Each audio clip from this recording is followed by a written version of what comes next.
At the exact quantum of water. అంటే స్పష్టంగా మహారాష్ట్ర ఏం చెప్తుంది అంటే, ఒకటి కృష్ణానదిలో మా వాటా ఉంది 74 టీఎంసీలు పైన ఆపుకుంటాము, ఒక పాయింట్. రెండవ పాయింట్ ఏమంటున్నారు, వరద జలాలు వాడుకునే హక్కు ఉంటే మహారాష్ట్ర మాకు కూడా విదర్భాలో కరువు ప్రాంతం ఉన్నది, మేము కూడా వరద ప్రాజెక్టులు కడతాం, పైన కట్టి లోయర్ పెనుగంగ మీద ప్రాణహిత మీద మేం ప్రాజెక్టులు కట్టి మేం విదర్భకు నీళ్లు తీసుకుపోతా అంటుండు. అప్పుడు ఏమైతే తెలంగాణ పని? రెండిటి చెడ్డ రేవటి. కర్ణాటక ఏమంటుంది, పైన మేము 112 టీఎంసీలు ఆగబట్టుకుంటా అని కర్ణాటక అంటుంది. మహారాష్ట్ర ఏమంటుంది, పైన కింద ఎన్ని మారుస్తారో దాని లెక్క ప్రకారంగా 74 టీఎంసీలు కృష్ణాలు ఆపుకుంటా, గోదావరిలో కూడా నేను ప్రాజెక్టులు కట్టుకొని విదర్భకు నీళ్లు తీసుకుపోతా అంటాడు. ఇప్పుడు మధ్యలో తెలంగాణ ఏమైపోతుంది? శాండ్విచ్ ఖతమైపోతుంది. అంటే కింద ఇటు ఆంధ్రప్రదేశ్ అటు మహారాష్ట్ర గోదావరి నీళ్ళు తీసుకుపోతామంటుండ్రు, పైన కర్ణాటక మహారాష్ట్ర కృష్ణానది నీళ్ళు ఆపుకుంటామంటున్నారు. రేవంత్ రెడ్డి మొద్దు నిద్రపోతున్నాడు. ఇవి నేను చెప్తున్నాయి కావు. This is the letter written by state of Maharashtra, this is the letter written by state of Karnataka. ఇంత స్పష్టంగా ఆయా రాష్ట్ర ప్రభుత్వాలు ముందుకు పోతా ఉంటే మన ప్రభుత్వం మొద్దు నిద్రపోతా ఉందా అని నేను అడుగుతా ఉన్నా. ఈ పరిస్థితుల్లో ఇవాళ తెలంగాణకు తీవ్రమైన నష్టం జరిగేటువంటి అవకాశం ఉంది. ఇకపోతే కేంద్ర ప్రభుత్వ సంస్థలు గతంలో కూడా మనం మాట్లాడుకున్నాం. Central water commission, GRMB, Polavaram project authority, అదేవిధంగా ministry of environment and forest.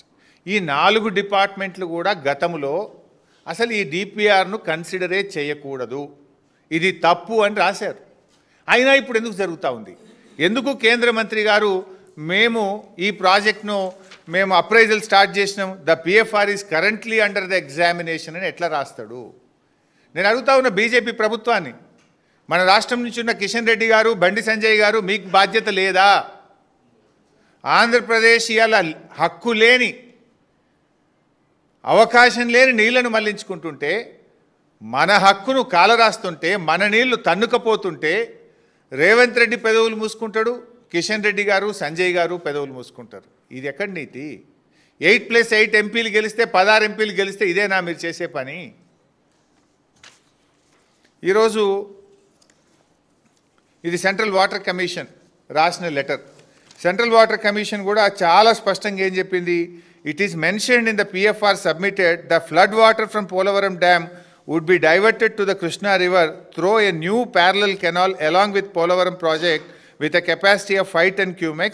In this regard, it may be clarified how floodwater is being defined, how it consumption of floodwater is being done. స్పష్టంగా ఇది ఎవరు రాసిండ్రు? Central water commission రాసిండ్రు. Flood water అసలు ఎట్లా తీసుకుపోతావు, దాన్ని ఏ రకంగా దీన్ని మీరు చెప్తున్నారు అని వాళ్ళే రాస్తారు. ఇవాళ బాబు గారు పెట్టిన ఒత్తిడితో బీజేపీ తలొగ్గుతున్నది. ఫైనల్గా నష్టపోయేది ఎవరు? తెలంగాణ కదా. మాట్లాడాల్సింది ఎవరు? రాష్ట్ర ప్రభుత్వం, రేవంత్ రెడ్డి కదా. సెంట్రల్ వాటర్ కమిషన్ చెప్పి ఈ ఆధారం పట్టుకొని సుప్రీంకోర్టు పోతే స్టే దొరకదా? ఎందుకు పోతలేవు నువ్వు? అదేవిధంగా ఇది ministry of environment and forest, వాళ్ళు కూడా టీఓఆర్ ఇవ్వమంటే ఇవ్వడానికి వీల్లేదు అని చెప్పి రిజెక్ట్ చేసిన కాగితం. ఇది పోలవరం ప్రాజెక్ట్ అథారిటీ. అట్లా పోలవరం ప్రాజెక్ట్ అథారిటీ నుంచి నీళ్లు తీసుకుపోవడానికి వీల్లేదు, తీసుకపోతే మొత్తం పోలవరం ప్రాజెక్టు అనుమతులు కొత్తగా తీసుకోవాలని అని రాసిండ్రు. ఎంత స్పష్టంగా రాసిండ్రంటే ఇందులో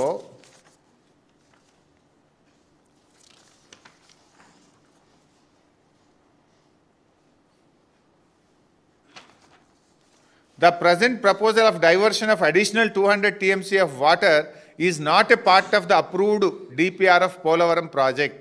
The diversion of additional water from Polavaram project to be studied comprehensively by the relevant organizations of Government of India, taking into account available, dependable water, interstate issues, award of tribunals, and to ensure all the envisaged benefits from Polavaram projects are achieved. Polavaram ప్రాజెక్టుకు ఒక DPR ఉంది, దానికి environment clearance ఉంది, దానికి కేంద్ర ప్రభుత్వ అనుమతులు ఉన్నాయి. ఇప్పుడు ఆ ప్రాజెక్టు కాలువ పెద్దగా చేస్తాము, ఆ ప్రాజెక్టు ద్వారా నీళ్లు మళ్లిస్తామంటే పోలవరం ప్రాజెక్టుకు అన్ని కొత్తగా అనుమతులు తీసుకోవాల్సి ఉంటుంది. అసలు ఆ ప్రాజెక్టే ప్రశ్నార్థకమవుతుంది. Polavaram is a national project, అది కడుతున్నదే కేంద్ర ప్రభుత్వం. మరి కేంద్ర ప్రభుత్వం అడ్డగోలుగా కాలువలు పెంచుతుంటే ఎందుకు మాట్లాడతలేదు? అంటే బీజేపీ ప్రభుత్వం రాష్ట్రానికో నీతి ఉంటుందా? రాష్ట్రానికి తమకు అనుకూలంగా ఉండే రాష్ట్రం అయితే ఒక నీతి, తమకు వ్యతిరేకంగా ప్రభుత్వం ఉంటే ఇంకొక నీతి ఉంటుందా? రాష్ట్రం దేశంలో భాగం కాదా? దేశం మొత్తానికి ఒక నియమ నిబంధనలు వర్తించవా? ఇది మరి ఇలా బీజేపీ కూడా ఆన్సర్ చేయాల్సిన అవసరం ఉంది. జిఆర్ఎంబి కూడా స్పష్టంగా గోదావరి రివర్ మేనేజ్మెంట్ బోర్డు కూడా ఈ ప్రాజెక్ట్ కట్టడానికి వీల్లేదు అని రాసినటువంటి లెటర్లు, ఇవన్నీ ఒకవైపు ఇంత స్పష్టంగా ఉంటే నిన్న ఆంధ్రప్రదేశ్ ప్రభుత్వం టెండర్ పిలిచింది. దేనికి టెండర్ పిలిచింది? This the tender document. ఇది టెండర్ డాక్యుమెంట్ కూడా, ఇది క్లియర్గా టెండర్ డాక్యుమెంట్. నిన్న ఆంధ్రప్రదేశ్ ప్రభుత్వం ఏం చేస్తుంది? గోదావరి బనకచెర్ల ప్రాజెక్టు డిపిఆర్ తయారు చేయడానికి కేంద్ర ప్రభుత్వం నుంచి అనుమతులు తేవడానికి మీరు డిపిఆర్ తయారు చేయండి అని చెప్పి 9 కోట్ల రూపాయలకు టెండర్ పిలిచారు నిన్న. అంటే ఒకవైపు అప్రైజల్ అవుతుంది కేంద్ర ప్రభుత్వంలో, ఇంకొక వైపు డిపిఆర్ రెడీ అవుతున్నది. ఒకవైపు కర్ణాటక నీళ్ళు ఆపుకుంటా మీద అంటుంది, మహారాష్ట్ర ఇంకొక వైపు గోదావరి మీద నేను కూడా వరద జలాల మీద ప్రాజెక్టు కడతా, నేను స్టార్ట్ చేస్తా అని మహారాష్ట్ర అంటుంది.